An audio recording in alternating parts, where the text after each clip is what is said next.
Okay, this is a recap for Monday, February 11th in the TFT trading room.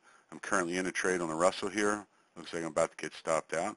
But let me just go over these trades. These are the trades for today. I actually took a four-wicked chart entry here and got short. Really didn't give us an entry here on the 5. Went to a nice winner. Got robbed of a few ticks. I had a error in my strategy, but went down to a full 16-tick winner. We filtered out this reverse divergence no entry trade here. I was actually in a trailing mode. So that really, is what's going on there. Here we have a nice type 2 trade entry to the long side. However, we are in reverse divergence on the 4-wick. So this trade really shouldn't have trade permission. I am going to play it out. I have a reversal Renko bar stop, essentially 8 ticks going for 16, 2 to 1. And that's essentially where we're at right now for the Russell. Crude oil, let me blow this up here. Well, this is actually good enough. We this morning there was a nice trade right here before the room opened, nice short 20-tick winner. We had a buy set up here, but we filtered it out because of reverse divergence, no entry. A lot of this is showing up today because of the choppiness of the market. It is, about 5 times stronger, in my opinion, than standard divergence. And if you can recognize it ahead of time, you really don't want to trade into it. Then we have a lower low here form out of the chop zone. Nice pullback trade entry. Came down to a double bottom, missed it by a tick. Had it gone one more tick, I would have been at a break even.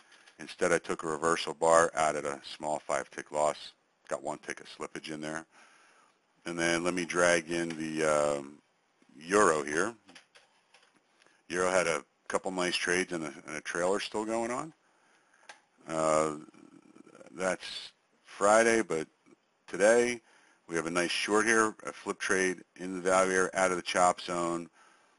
In here, nice 16. It went exactly 16 ticks. So if you held on to it, the strategy I have would have gotten 15, and that's what I'm going to report, as a system trade. But had you held on, you would have actually gotten filled with your 16. Or you know what? I'm not sure it's to the tick. You wouldn't have. So you had to take 15 here, or you would have had a break even. So that's there, and then we get a nice reversal trade type true with transition. On a smaller time frame chart, this will look as a double bottom reject, triple break, and nice trade here. Again, it is actually a valid in the chop zone type 2 trade on this chart as a standalone trade. So that has to do with the euro. And then let me get on here. The dollar really had no trade setups. A little bit of strange movement overnight with the euro going up and the dollar going up at the same time. Did correct itself, but usually don't see that. And then here with the ES, essentially, there was one trade that I would feel would be worth taking. Nice transition from buy to sell. Nice pullback entry here. It goes 3 bricks. We're looking for 4. Comes back after 75% to target. I moved to break even. This got ticked out to break even.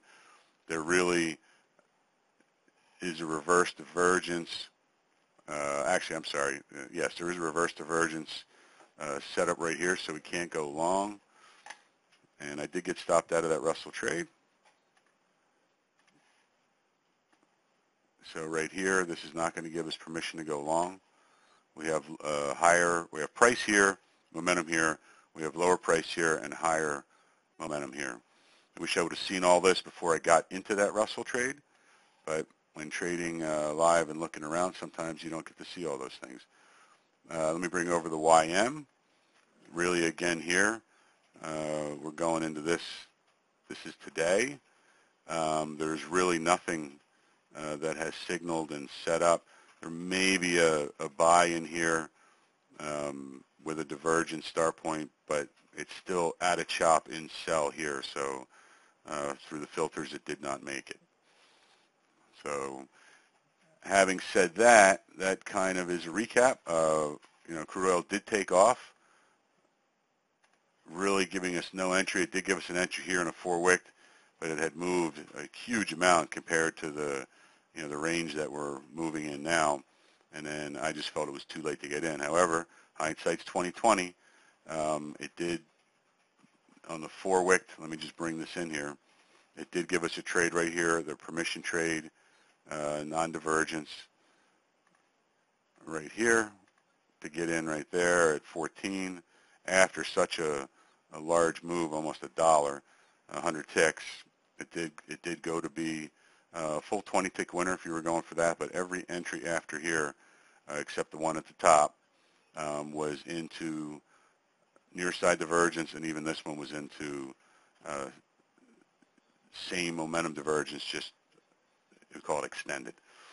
So it's kind of move. It's nice to see. It's hard to get in, especially when your main time frame chart is designed to catch those moves, the larger wick Renko, but the pullback just didn't exist.